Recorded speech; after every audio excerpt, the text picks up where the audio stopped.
اعوذ باللہ من الشیطان الرجیم بسم اللہ الرحمن الرحیم رب اشرح لی صدری ویسر لی امری واحلل عقدۃ من لسانی یفقہوا قولی رب یسر ولا تعسر وتمم بالخیر۔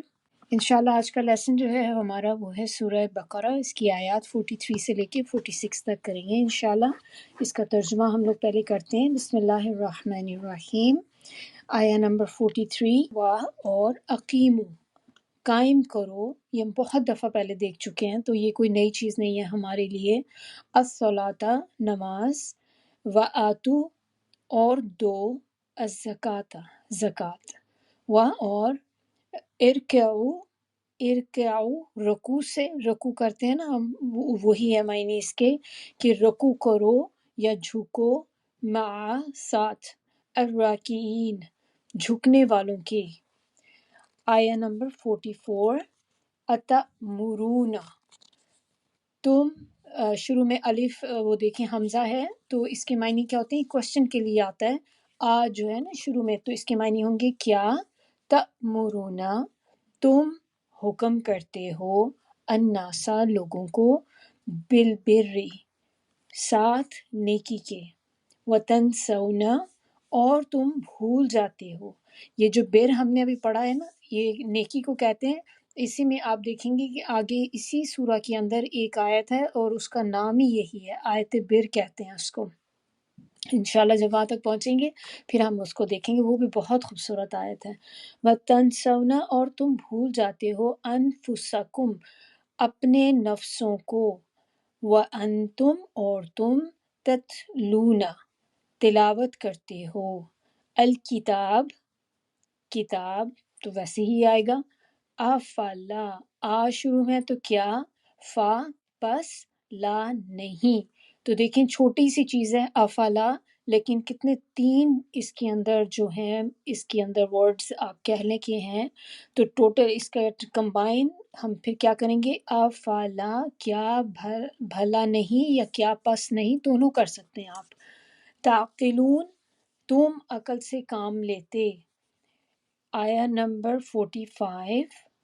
وَاسْتَعِینُوا، واہ شروع میں تو اور، استعینوا، مدد لو۔ ہم نے پڑھا تھا نا سورہ فاتحہ میں، ایاک نعبد و ایاک نستعین، یہ وہی ورڈ ہے، نستعین، مدد لینا۔ تو مدد لو، یہاں پر کہا جا رہا ہے مدد لو، بالصبری، صبر سے، اور الصلاۃ، نماز سے، اور انہا، بے شک وہ، لکبیرتن، لام ہے شروع میں تو معنی ہوں گے البتہ، کبیرتن، بھاری ہے یا مشکل ہے، کوئی بھی آپ کر سکتے ہیں، الا، مگر، اعلی، اوپر، الخاشعین، خاشعین خشوع سے ہے، خشوع کرنے والے، وہی آپ اسی طرح ایز اٹ از لکھ سکتے ہیں کہ خشوع کرنے والے یا اطاعت گزار۔ آیا نمبر 46، الذین، جو لوگ، یظنون، ظن جو ہوتا ہے گمان کو کہتے ہیں، خیال کرنا، گمان کرنا، جو گمان کرتے ہیں یا خیال کرتے ہیں، یقین کے معنوں میں بھی آتا ہے ظن جو ہے۔ تو یہاں پر ہم جب اس کو پڑھیں گے تو ہم یہاں پر یقین کے معنی زیادہ سوٹ کرتے ہیں۔ انہم، بے شک وہ، ملاقو، ملاقات کرنے والے ہیں یا ملنے والے ہیں، ربہم، اپنے رب سے، وَأَنَّهُمْ، اور بے شک وہ، الیہ، اسی کی طرف، راجعون، رجوع کرنے والے ہیں۔ اس میں دیکھیں یہ جو ورڈ ہے نا، الیہ، دو سے مل کے بنا ہے، اس میں پہلا کیا ہوگا؟ الہ، اور پھر اس کے ساتھ ضمیر ہے ہی، تو یہ الہ، اور اس سے جو پچھلی آیت میں ہم نے دیکھا تھا 45 میں، اس میں اگر آپ دیکھیں تو اس میں بھی الہ ہے لیکن وہ عین کے ساتھ ہے۔ تو عین کے ساتھ جب الہ ہوتا ہے تو اس کے معنی ہوتے ہیں اوپر یا پر، اور الیہ، الیہ جب آئے گا جو الف کے ساتھ آتا ہے تو اس کے معنی ہوتے ہیں طرف۔ تو یہ اگر آپ اس کو چارٹ میں کہیں لکھ لیں تو یہ آپ کے لیے بہت آسان ہو جائے گا، کیونکہ کافی زیادہ ورڈز ریپیٹ ہوتے ہیں، تو آپ کو ایک دفعہ یاد کر لیں گے نا تو آپ کے لیے لائف بہت آسان ہو جائے گی۔ تو انشاءاللہ ہم لوگ اب دیکھتے ہیں کہ تفسیر میں آج کے لیسن میں اللہ تعالیٰ نے ہمارے لیے کیا چیزیں نئی ایسی رکھی ہیں جو ہم آج سیکھیں گے۔ بسم اللہ الرحمن الرحیم، رب اشرح لی صدری ویسر لی امری واحلل عقدۃ من لسانی یفقہوا قولی۔ ربی یسر ولا تعسر وتمم بالخیر، اللہ تعالیٰ ہمارے لیے آسانی کر دے، اس تفسیر کو سمجھنا، اس قرآن کو سیکھنا، اس پر عمل کرنا اللہ تعالیٰ ہمارے لیے بہت آسان کر دے۔ آیت نمبر 43 میں ہم دیکھیں کہ اللہ تعالیٰ نے 3 چیزوں کو یہاں پہ حکم دیا، اور کن کو حکم دیا جا رہا ہے؟ یہ یہود کی بات ہو رہی ہے کہ اللہ تعالیٰ نے ان کو یہ جو یہاں پر حکم دیا جا رہا ہے، ظاہر ہے اس وقت تو یہاں پہ ان کو دیا جا رہا ہے، لیکن ان کی وجہ سے ہم سب کو بھی دیا جا رہا ہے۔ تو ایسے نہیں کہ یہ صرف انہی کے لیے ہے، مین وہی ہے، لیکن ان کی وجہ سے باقی سب کے لیے بھی یہی حکم ہے۔ تو یہاں پر اب کہا جا رہا ہے کہ پہلا چیز جو اللہ تعالیٰ نے بتائی کہ قائم کرو نماز کو۔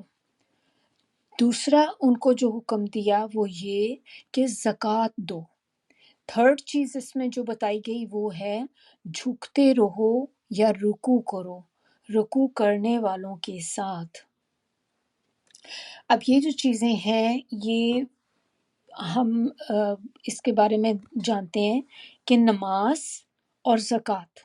ہر زمانے میں دین اسلام کے اہم ارکان رہے ہیں، یعنی کہ اللہ تعالیٰ نے یہ صرف ہمارے ہی لیے نہیں، جو پچھلی شریعتیں بھی تھیں ان کے اندر بھی نماز اور زکوٰۃ کا حکم جو تھا یہ اللہ تعالیٰ نے سب کے لیے ہی کیا ہوا تھا۔ تو سابقہ امتوں پہ بھی نماز فرض تھی، یہ صرف ایک ایسی چیز نہیں تھی جو خالی ہمارے ہی اوپر آ کے مسلط ہو گئی ہے، پہلے بھی یہ ہوتی تھی۔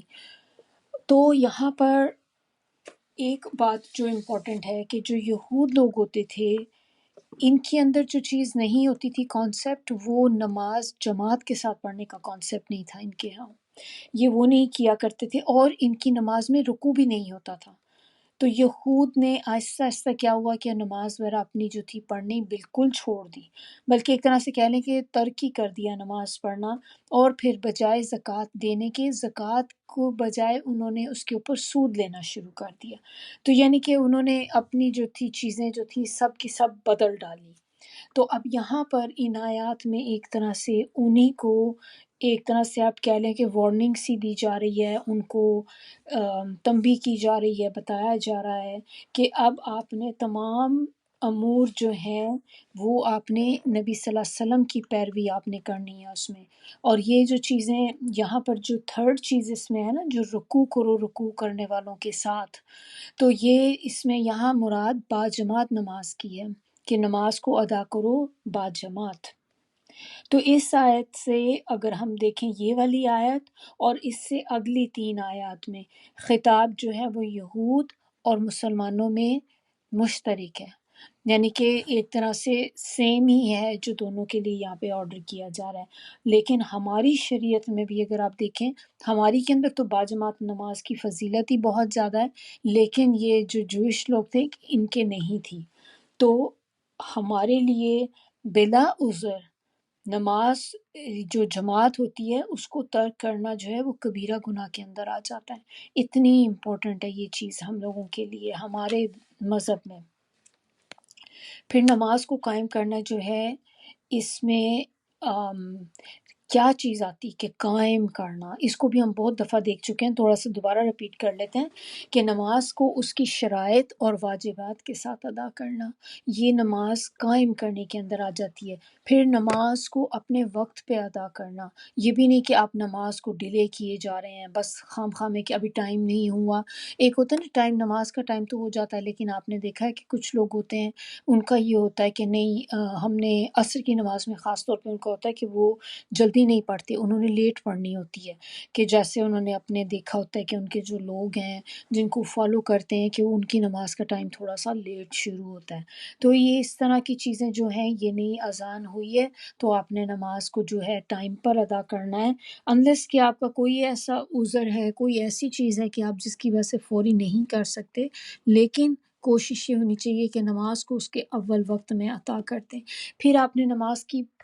جو باقاعدگی کرنی ہے، پابندی کرنی نماز کی، یہ نہیں ہے کہ نماز کو کسی دن آپ نے پڑھا کسی دن نہیں پڑھا، دن میں کسی دن 4 پڑھ لی کسی دن 3 پڑھ لی کسی دن ایک بھی نہ پڑھی، تو یہ اس طرح سے ہم نہیں کر سکتے۔ نمازی جو ہیں یہ فرض ہیں اور اس کو تو ہم نے ہر صورت میں ادا کرنا ہی کرنا ہے۔ صرف فرق یہ ہے کہ بالغ اور نابالغ کا چکر ہے کہ ایک دفعہ جب بچے بالغ ہو جاتے ہیں تو پھر اس کے بعد اسی وقت ان کی جو ہوتی ہے نماز، ایون روزے ان پہ فرض ہو جاتے ہیں، اور نماز بھی جو ان کی ہے وہ ان کو پھر ایک ایک نماز جو ہے ادا کرنی ہے۔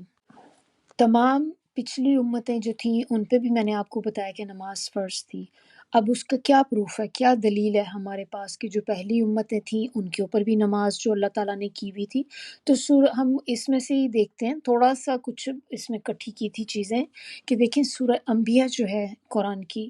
اس کے اندر اللہ تعالیٰ کہتے ہیں کہ ہم نے ان پیغمبروں کو نماز قائم کرنے اور زکوٰۃ ادا کرنے کا حکم دیا تھا۔ پھر اسی طرح حضرت ابراہیم علیہ السلام، حضرت ابراہیم علیہ السلام کی دعا تو ہم سب کو پتہ ہے، کیونکہ نماز میں بھی لوگ بہت زیادہ پڑھتے ہیں اس دعا کو، ربی جعلنی مقیم الصلاۃ ومن ذریتی ربنا وتقبل دعا۔ یہ والی جو دعا ہے یہ دیکھیں اس میں بھی کیا بات کی جا رہی ہے کہ نماز قائم کرنے کی بات ہو رہی ہے، تو اس سے ہمیں پتہ چلتا ہے کہ ان کے ٹائم میں بھی نماز ہوتی تھی۔ اسی طرح اسماعیل علیہ السلام جو تھے وہ بھی اپنے گھر والوں کو نماز کا حکم دیتے تھے۔ موسیٰ علیہ السلام کی طرف وحی کی گئی کہ تم اپنے گھروں کو قبلہ بنا لو اور نماز ادا کرو، نماز قائم کرو۔ پھر عیسیٰ علیہ السلام کی طرف وحی کی گئی نماز کی اور زکوٰۃ کی، سورہ مریم کے اندر ہے یہ۔ پھر بنی اسرائیل سے وعدہ لیا گیا، یہ آیت نمبر 83 میں ہم لوگ دیکھیں گے آگے جا کے، اور نماز قائم کرو اور زکوٰۃ دو۔ اسی طرح یحییٰ علیہ السلام نے اپنے لوگوں کو ایک دفعہ اکٹھا کیا اور اکٹھا کر کے ان کو کہا کہ اللہ نے تمہیں نماز کا حکم دیا ہے۔ تو جب بھی آپ دیکھیں نماز پڑھو تو نماز میں انسان کو ادھر ادھر نہیں دیکھنا چاہیے، کیونکہ اللہ تعالیٰ اپنا چہرہ نماز پڑھتے ہوئے بندے کی طرف رکھتے ہیں جب تک وہ ادھر ادھر نہیں دیکھتا۔ جیسے ہی وہ بندہ اپنی نظر ادھر ادھر کر کے دیکھنا شروع کر دیتا ہے تو اللہ تعالیٰ اپنا چہرہ اس کے اوپر سے ہٹا دیتے ہیں۔ انبیاء کرام جتنے بھی ہیں، جب بھی ان پہ کوئی مشکل وقت آتا تھا، کوئی پریشانی کچھ بھی آتی تھی، تو وہ اسی وقت جو تھے نماز کا سہارا لیتے تھے، نماز پڑھتے تھے، نفل وغیرہ ادا کرتے تھے۔ تو جب بھی کوئی مشکل آتی تو نماز کی طرف دوڑتے تھے۔ تو یہاں پر اب آپ دیکھیں کہ جو تھوڑا سا ہم اس کی امپورٹنس دیکھ لیتے ہیں کہ نماز تو ہم دیکھ رہے ہیں نا کہ نماز کے پڑھنے کی اہمیت، اس کے بارے میں کچھ احادیث ہیں نبی صلی اللہ علیہ وسلم کی، ہم ان کو تھوڑا سا دیکھ لیتے ہیں تاکہ یہ ٹاپک ہمارا اور اچھا سا کور ہو جائے۔ تو نماز باجماعت کی فضیلت اور فوائد میں سب سے پہلی حدیث ہم لوگ جو دیکھتے ہیں وہ ہے کہ سیدنا عبداللہ بن عمر کہتے ہیں کہ آپ صلی اللہ علیہ وسلم نے فرمایا، جماعت کی نماز اکیلے شخص کی نماز سے 27 ٹائم زیادہ فضیلت رکھتی ہے۔ بخاری کی کتاب، یہ کتاب بخاری کے اندر ہے جو اذان کا ٹاپک ہے اس میں۔ پھر اسی طرح دوسری حدیث اس میں ہے کہ سیدنا ابو ہریرہ کہتے ہیں کہ آپ صلی اللہ علیہ وسلم نے فرمایا، اس ذات کی قسم جس کے ہاتھ میں میری جان ہے، میں نے ارادہ کیا کہ لکڑیاں جمع کرنے کا حکم دوں، پھر نماز کا حکم دوں، اس کے لیے اذان کہی جائے، پھر کسی شخص کو حکم دوں کہ وہ لوگوں کو امامت کرائے، پھر میں جماعت سے پیچھے رہنے والوں کے ہاں جا کر ان کے گھروں کو آگ لگا دوں۔ اس ذات کی قسم جس کے ہاتھ میں میری جان ہے، اگر ان لوگوں کو یہ معلوم ہو کہ انہیں جماعت میں شامل ہونے پر ایک موٹی ہڈی یا 2 اچھے گھر ملیں گے تو عشاء کی نماز میں ضرور آتے۔ یہ بھی بخاری کی ہی ہے۔ پھر اس میں نیکسٹ حدیث ہمارے پاس جو ہے وہ یہ کہ آپ صلی اللہ علیہ وسلم نے فرمایا، بھلا دیکھو اگر تم میں سے کسی کے دروازے پر نہر بہتی ہو اور وہ اس میں ہر روز 5 مرتبہ نہائے تو کیا اس کے بدن پہ کچھ میل کچیل رہ جائے گا؟ تو صحابہ کرام نے عرض کیا کہ نہیں، کچھ میل کچیل باقی نہیں رہے گا۔ تو آپ صلی اللہ علیہ وسلم نے فرمایا، بس یہی 5 نمازوں کی مثال ہے، اللہ تعالیٰ ان نمازوں کی وجہ سے گناہ معاف کر دیتے ہیں۔ پھر نیکسٹ حدیث اس میں کہ رسول اللہ صلی اللہ علیہ وسلم نے فرمایا کہ ہر نماز اپنے سے پہلی نماز تک کے، جمعہ اپنے سے پہلے جمعے تک کے، اور رمضان اپنے سے پہلے رمضان تک کے گناہوں کا کفارہ ہے، بشرطے کہ کبیرہ گناہوں سے پرہیز کیا جائے۔ پھر نیکسٹ والی حدیث میں رسول اللہ صلی اللہ علیہ وسلم نے ایک دفعہ نماز کا ذکر کرتے ہوئے فرمایا کہ جس نے نماز کی حفاظت کی اس کے لیے نماز قیامت کے دن نور، برہان اور نجات کا باعث ہوگی، اور جس نے نماز کی حفاظت نہ کی اس کے لیے اس دن نہ نور ہوگا، نہ برہان اور نہ نجات، اور قیامت کے دن وہ قارون، فرعون، حامان اور ابی بن خلف کے ساتھ ہوگا۔ سیدنا انس بن مالک کہتے ہیں کہ ایک شخص رسول اللہ صلی اللہ علیہ وسلم کے پاس آیا اور کہنے لگا، میں نے حد کا ایک گناہ کیا، مجھے حد لگائیے۔ آپ صلی اللہ علیہ وسلم نے اس سے کچھ نہیں پوچھا، اتنے میں نماز کا وقت آ گیا اور اس نے آپ صلی اللہ علیہ وسلم کے ساتھ نماز پڑھی۔ وہ شخص پھر کھڑا ہو کے کہنے لگا، یا رسول اللہ صلی اللہ علیہ وسلم، میں نے ایک حدی گناہ کیا ہے۔ آپ صلی اللہ علیہ وسلم کتاب اللہ کے مطابق مجھے سزا دیجیے۔ آپ صلی اللہ علیہ وسلم نے فرمایا، کیا تو نے ہمارے ساتھ نماز نہیں پڑھی؟ تو وہ کہنے لگا کہ ہاں پڑھی ہے۔ تو آپ صلی اللہ علیہ وسلم نے فرمایا، تو بس اللہ نے تیرا گناہ اور تیری سزا کو معاف فرما دیا۔ نیکسٹ پارٹ جو اللہ تعالیٰ نیکسٹ آرڈر جن کو کر رہے ہیں وہ ہے کہ زکوٰۃ ادا کرو۔ تو زکوٰۃ جو ہوتی ہے نا، اس کے نا دو معنی ہوتے ہیں۔ ایک معنی اس کا ہوتا ہے بڑھ جانا، دوسرا معنی ہوتا ہے پاک ہونا۔ زکوٰۃ سے متعلق کچھ چیزیں ہیں، تھوڑے سے کچھ پوائنٹرز کی صورت میں ان کو ہم دیکھ لیتے ہیں۔ زکوٰۃ جو ہے، یہود ہر نماز اور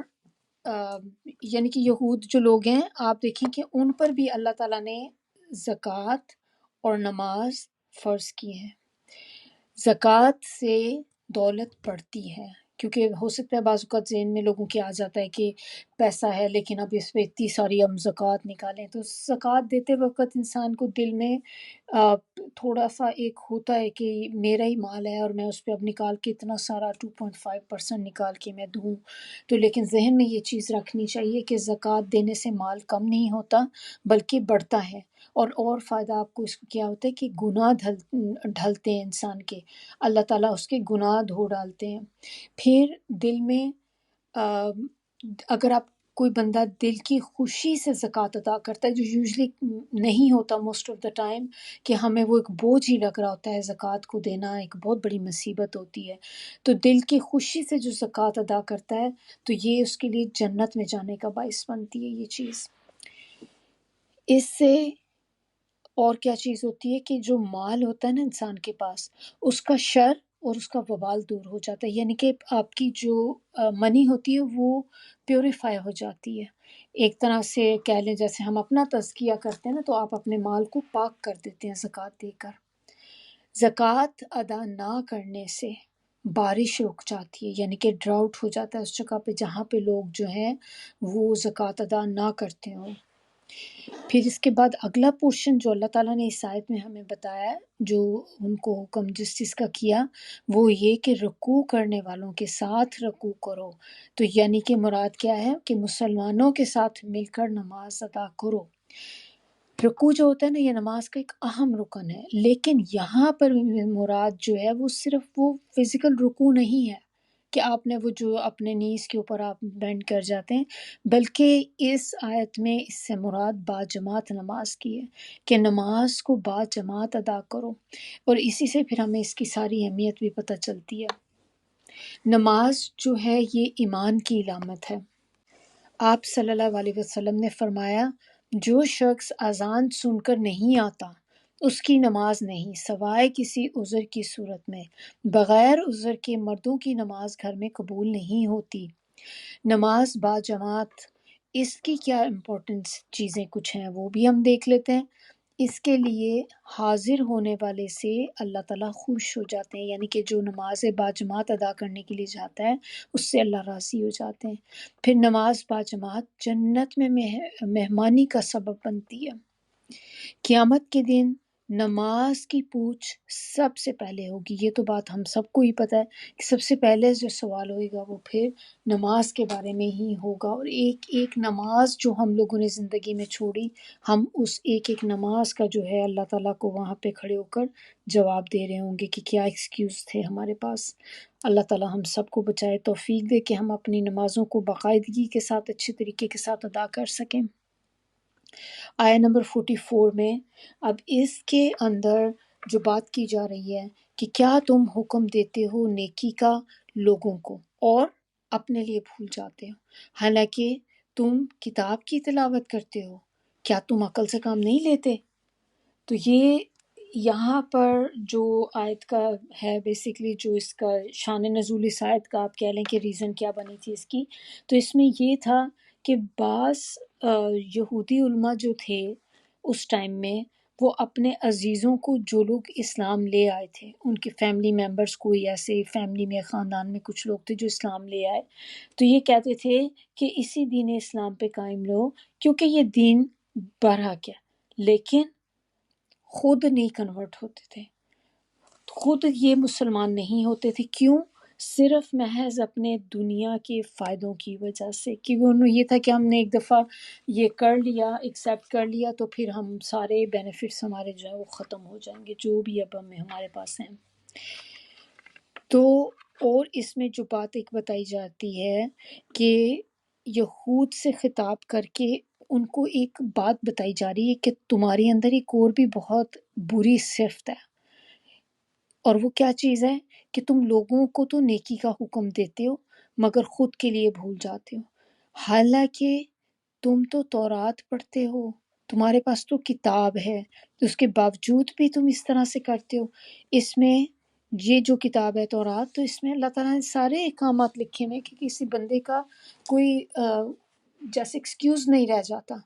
کہ کیوں اب ہمیں چونکہ پتہ ہی نہیں تھا، میں اس لیے نہیں کر سکتی، لیکن اللہ تعالیٰ نے تو یہاں کہہ دیا کہ تم تو کتاب تمہیں ملی ہے، تم اس کو پڑھتے بھی ہو، تو اس کے باوجود تم اس طرح کرتے ہو۔ بر کا ورڈ آیا نا یہاں پہ، یہ جو میں نے آپ کو اس وقت بتایا تھا کہ اس کے اوپر ایک پوری آیت بھی ہے، آیت البر کہتے ہیں اس کو، تو بر کہتے ہیں نیکی کو، نیکی بھلائی کا کام، یہ ساری اچھی اچھی چیزیں جو ہیں وہ بر میں آ جاتے ہیں، اور اسی سے وہ ورڈ ہے ابرار، نام بھی رکھتے ہیں نا، تو جو ہوتا ہے وہ بھی یہی ابرار اس سے۔ اچھا، اب اور اس میں کیا چیز ہے اس آیت میں ہمارے پاس؟ اس میں عمل کی بات، عمل دیکھتے ہیں کہ اس آیت سے ہمیں کیا اپنے عمل کی بات پتہ چلتی ہے کہ ہمیں بھی، اگر ہم بھی کبھی کسی کو حکم دیں کسی چیز کا، تو کوشش کریں کہ وہ کام پہلے ہم بھی کریں، ایسا نہ ہو کہ وہ کام ہم تو خود نہیں کرتے لیکن حکم دینے میں بہت آگے ہیں، ہم ہر ایک کو کہیں گے تم یہ کر لو، تم یہ کر لو، لیکن ہم خود نہیں کرتے۔ ہم ہر ایک کو، اپنے بچوں کو مثال کے طور پہ ہم ان کو نماز کا کہتے ہیں، آپ نماز پڑھو، لیکن ہم اپنی نماز کی جو ہے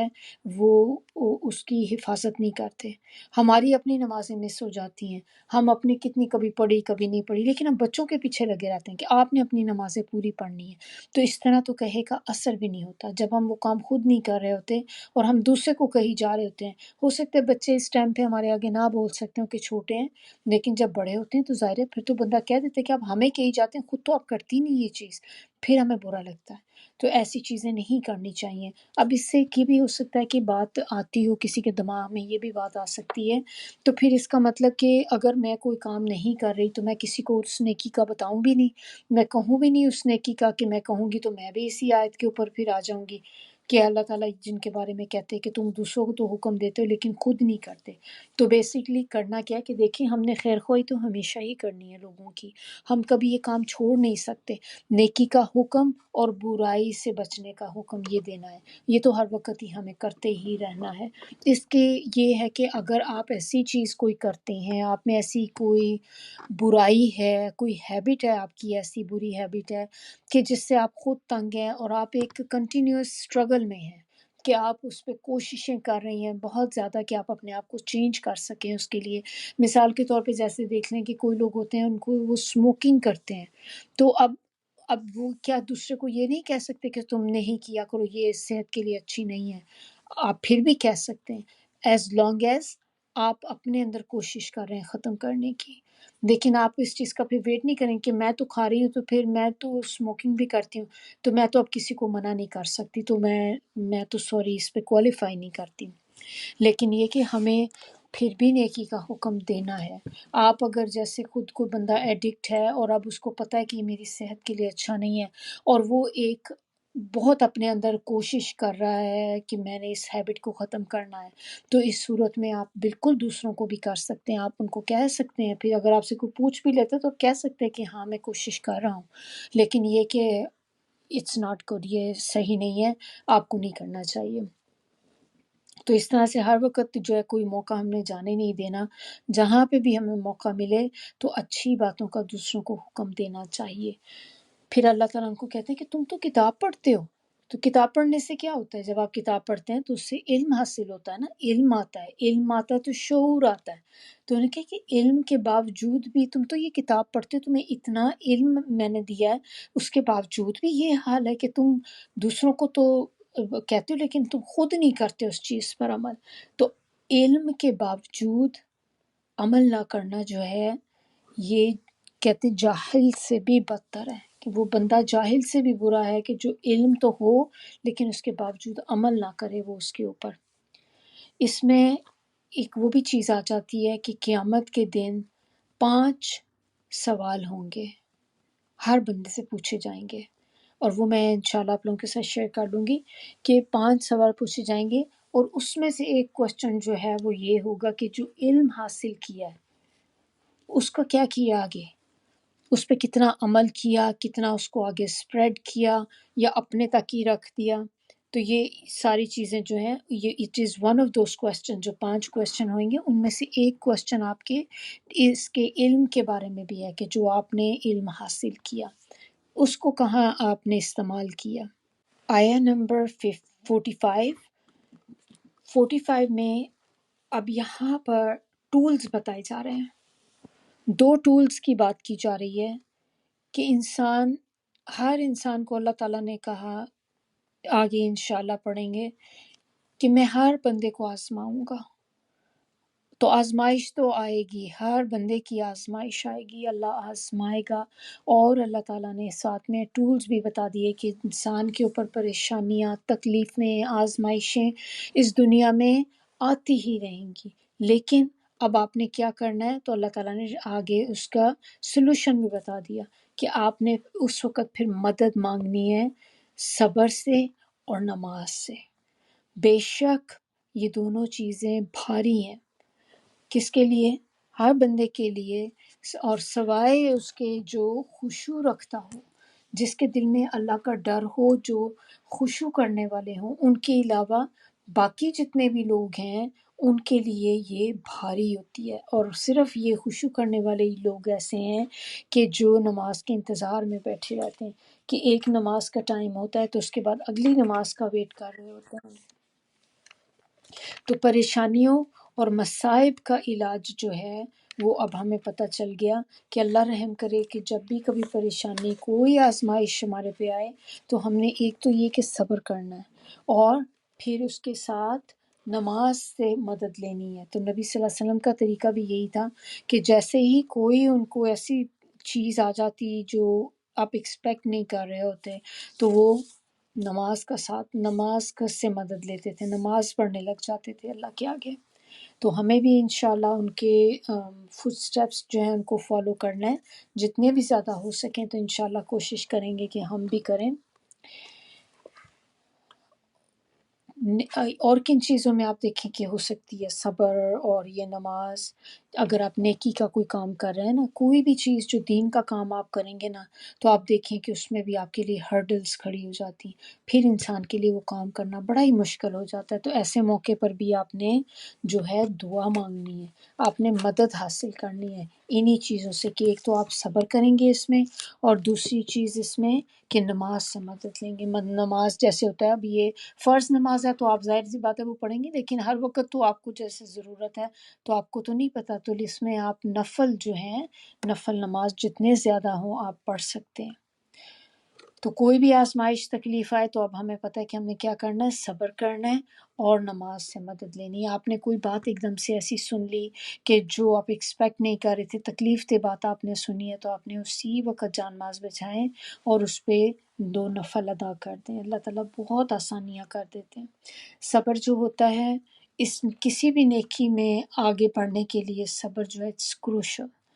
بہت امپورٹنٹ ہے یہ چیز، کیونکہ آپ صبر کے بغیر کام کر نہیں سکتے، خاص طور پہ دین کا کام نہیں ہوتا صبر کے بغیر۔ تو صبر جو ہوتا ہے کہ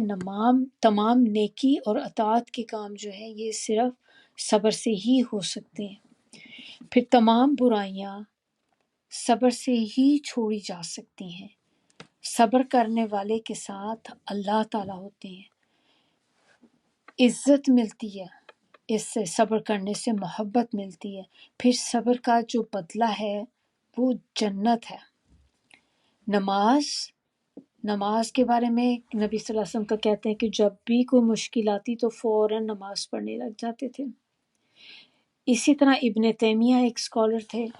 وہ جب علم کے بارے میں کوئی بات ان کو سمجھ نہیں آتی تھی تو کسی ویرانے میں مسجد میں چلے جاتے تھے، نماز پڑھتے اور سجدے میں سر رکھ کے پڑھتے، یا معلم ابراہیم علمنی، اے جس نے ابراہیم کو سکھایا مجھے بھی سکھا دیں۔ تو نماز پڑھنے سے مشکلات دور ہوتی ہیں، اس سے اللہ کی رحمت ملتی ہے۔ آپ صلی اللہ علیہ وسلم نے فرمایا کہ جب کوئی نماز کے لیے کھڑا ہوتا ہے تو اللہ کی رحمت اس کی طرف متوجہ ہوتی ہے۔ پھر اس سے نماز سے اللہ کی حفاظت ملتی ہے، خوف، غم، فقر یہ سب ختم ہو جاتا ہے، مشکلات دور ہوتی ہیں۔ بھاری ہے یہ مگر خشوع کرنے والوں کے لیے۔ تو نماز بھاری اور باعث مشقت ہے ایسے لوگوں کے لیے جو خشوع نہیں کرتے، مگر اس کے لیے نہیں جو اللہ کے آگے جھک جائے۔ خشوع کے معنی کیا ہوتے ہیں؟ اس کے معنی ہوتے ہیں سکوت، خاموشی، بالکل پن پوائنٹ سائلنس جیسے ہوتی ہے اس طرح سے سکوت، خاموشی۔ تو نماز جو ہے یہ فاسق، فاجر، منافق یہ وہ لوگ ہیں جن کے لیے یہ نماز جو ہوتی ہے نا بہت بھاری ہوتی۔ اسی طرح کہتے ہیں کہ جو منافق ہے اس کے لیے عشاء کی اور فجر کی نماز بہت بھاری ہوتی کہ وہ نہیں پڑھ سکتے، کیونکہ جو مسلمان بندہ ہے اس کو تو اس کے بینیفٹس پتہ ہیں، اس کو اس کے انسینٹیو بھی پتہ ہیں کہ عشاء کی نماز اور فجر کی نماز پڑھنے کا ریوارڈ کتنا زیادہ ہے، تو وہ تو اپنے آپ کو لے کر جاتے ہیں۔ اچھا، اب منافق لوگوں کا ہم لوگ دیکھ رہے تھے پہلے کہ منافق جو تھے، منافقین کے بارے میں نبی صلی اللہ علیہ وسلم نے جو بتائی تھی، تو منافق لوگوں کے لیے فجر اور عشاء جو ہے نا بہت بھاری نماز ہوتی ہے۔ صبر کے اوپر نبی صلی اللہ علیہ وسلم کی یہاں پر کچھ ایک حدیث ہے، امپورٹنٹ ہے۔ تو وہ حدیث میں یہ ہے کہ ایک انس بن مالک کہتے ہیں کہ آپ صلی اللہ علیہ وسلم کا ایک عورت پہ گزر ہوا جو ایک قبر کے پاس بیٹھی رو رہی تھی۔ آپ صلی اللہ علیہ وسلم نے اسے فرمایا کہ اللہ سے ڈرو اور صبر کرو۔ وہ کہنے لگی جاؤ اپنا کام کرو، تمہیں مجھ جیسی مصیبت تو پیش نہیں آئی؟ وہ عورت آپ صلی اللہ علیہ وسلم کو پہچانتی نہ تھی۔ اسے لوگوں نے بتایا کہ وہ تو نبی صلی اللہ علیہ وسلم تھے، چنانچہ وہ آپ صلی اللہ علیہ وسلم کے دروازے پہ حاضر ہوئی، وہاں کوئی دربان موجود نہ تھا، اور اندر جا کے کہنے لگی میں نے آپ صلی اللہ علیہ وسلم کو پہچانا نہیں تھا، میں صبر کرتی ہوں۔ تو آپ صلی اللہ علیہ وسلم نے فرمایا کہ صبر تو اس وقت کرنا چاہیے جب صدمہ شروع ہو۔ یہ صحیح بخاری کی حدیث ہے۔ اسی سے ہے وہ صبر جمیل ہم نے جو پڑھا تھا سورہ یوسف میں بھی، تو وہ کیا ہوتا ہے، صبر جمیل بھی جو ہوتا ہے نا وہ بھی کسی بھی آزمائش اور کوئی تکلیف کی جو بگننگ ہوتی ہے اس کے سٹارٹ میں کیا جاتا ہے، تو اس کو کہتے ہیں صبر جمیل۔ جو صبر بالکل آپ کو کوئی اللہ رحم کرے کوئی ٹیسٹ آپ کے اوپر ایسا آ گیا، کوئی آزمائش آ گئی، تو اس وقت جو بگننگ میں آپ صبر کرتے ہیں وہ ہے صبر جمیل۔ آیت نمبر 46 میں بات کی جا رہی ہے، اب ہم نے جو خشوع والا پیچھے دیکھا تھا 45 میں کہ خاشعین جو لوگ ہوتے ہیں یا خشوع کرنے والے جو لوگ ہوتے ہیں یہی لوگ ہیں جن کے لیے نماز بھاری نہیں ہوتی۔ تو اب آیت نمبر 46 میں ان کی ایک کوالٹی بتائی جا رہی ہے یا ڈیفینیشن آپ کہہ لیں ان کی بتائی جا رہی ہے کہ خاشعین ہوتے کون ہیں۔ تو بتایا جا رہا ہے کہ وہ ہیں جو یقین رکھتے ہیں، اپنے رب سے ملاقات کرنے والے ہیں، ان کو اس بات کا پکا یقین ہوتا ہے دل میں کہ ایک دن ہم نے اپنے آگے رب کے آگے کھڑے ہونا ہے اور اسی کی طرف ہم رجوع کرنے والے ہیں۔ تو ہمیں جو ڈیفینیشن پھر یہاں پہ ہمیں جو بتائی کہ یہ جو میں نے آپ کو بھی بتایا کہ یہ چیزیں ان کے اندر ہوتی ہیں، تو وہ خاشعین ہوتے ہیں جو ہر وقت اللہ سے ڈرتے رہتے ہیں، اور اس بات سے ڈرتے رہتے ہیں کہ کل کو میری پکڑ ہو جانی ہے، اللہ کے آگے جواب دہ ہونا ہے، مجھے اللہ کے سامنے ایک ایک چیز کا اپنے جواب دینا ہے، اور یہی چیز ہے جو انہیں گناہوں سے باز رکھتی ہے۔ اور اگر دیکھیں ہم سب کو بھی اگر یہ یقین ہو جائے کہ اللہ کے آگے ہم نے ایک دن کھڑے ہونا ہے، اور جو میں حرکت اس وقت کر رہی ہوں، جو بات اس وقت کر رہی ہوں، کہ کل کو جب اللہ تعالیٰ نے مجھے یہ کوشچن کرنا ہے تو میں کیا جواب دوں گی اس چیز کا۔ تو اور ان میں کیا ہوتا ہے کہ یہ والے جو خاشعین ہیں، ان کے لیے نماز کی ادائیگی جو ہوتی ہے وہ کبھی مشکل نہیں ہوتی۔ اگر کبھی نماز چھوٹ جائے یا کبھی ہوتا ہے نماز میں تاخیر ہو گئی، کہ جیسے آپ باہر کسی ایسی جگہ پہ تھے کہ جہاں پر آپ نماز کو ادا کرنے کی جگہ ہی نہیں مل رہی، پھر ایسے لوگ جو ہوتے ہیں نا، ان کو فیل ہوتی ہے ہیوینس اپنی چیسٹ میں، کہ ان کو بے چینی لگ جاتی ہے، ایک انکمفرٹیبل سی فیلنگ ہوتی ہے کہ ہم نماز نہیں پڑھ پا رہے، نماز کا ٹائم ہے۔ تو یہ جو اس طرح کے جو لوگ ہوتے ہیں، یہ جب تک پھر نماز ادا نہیں کر لیتے انہیں چین نہیں آتا۔ اور جو لوگ آخرت کے لیے یا آخرت پہ یقین نہیں رکھتے، یہ ایسے لوگ جو ہوتے ہیں، ان کے لیے نماز جو ہوتی ہے نا وہ ایک بڑی مصیبت کی طرح ہی ہوتی ہے، ایک بوجھ آپ کہہ لیں، ان کے کندھوں پر، ان کے جان پہ ایک بوجھ ہوتا ہے نماز کا بہت زیادہ، کیونکہ ان کو تو کوئی آگے ہے ہی نہیں، اللہ کا نہ ڈر ہے نہ کچھ ہے، دکھاوے کی نمازیں ہوتی ہیں۔ لیکن جو خاشعین ہوتے ہیں، یہ وہ لوگ ہیں جو اپنی نمازوں کی حفاظت کرتے ہیں۔ اور اسی طرح یہ جو ہم نے یہاں پہ دیکھا کہ یہ اپنے رب کے آگے کھڑے ہونے سے یقین رکھتے ہیں کہ ہم نے کھڑے ہونا ہے، اور ڈرتے ہیں اس چیز سے کہ اللہ کے آگے کھڑے ہونا ہے، اور ان کو پورا یقین ہوتا ہے۔ اسی طرح سورۃ رحمان کے اندر بھی تھا کہ وہ جو اپنے رب کے آگے کھڑا ہونے سے ڈرتا ہے اس کے لیے 2 جنتیں ہیں۔ تو سبحان اللہ، دیکھیں کہ اور بھی ہم قرآن میں دیکھتے جائیں گے جیسے جیسے ہم پڑھیں گے کہ جو لوگ خشوع کرنے والے ہوتے ہیں ان کے لیے اللہ تعالیٰ نے کیا کیا درجات رکھے ہیں۔ تو آج کا لیسن جو ہے وہ ہمارا یہیں تک ہم آیت تک کرتے ہیں انشاءاللہ، بقیہ جو ہے وہ اگلی کلاس میں کریں گے۔ سبحانک اللہم و بحمدک، نشہد ان لا الہ الا انت، نستغفرک و نتوب الیک۔ سبحان ربک رب العزت عما یصفون وسلام علی المرسلین والحمد للہ رب العالمین۔ ربنا تقبل منا انک انت السمیع العلیم وتب علینا انک انت التواب الرحیم۔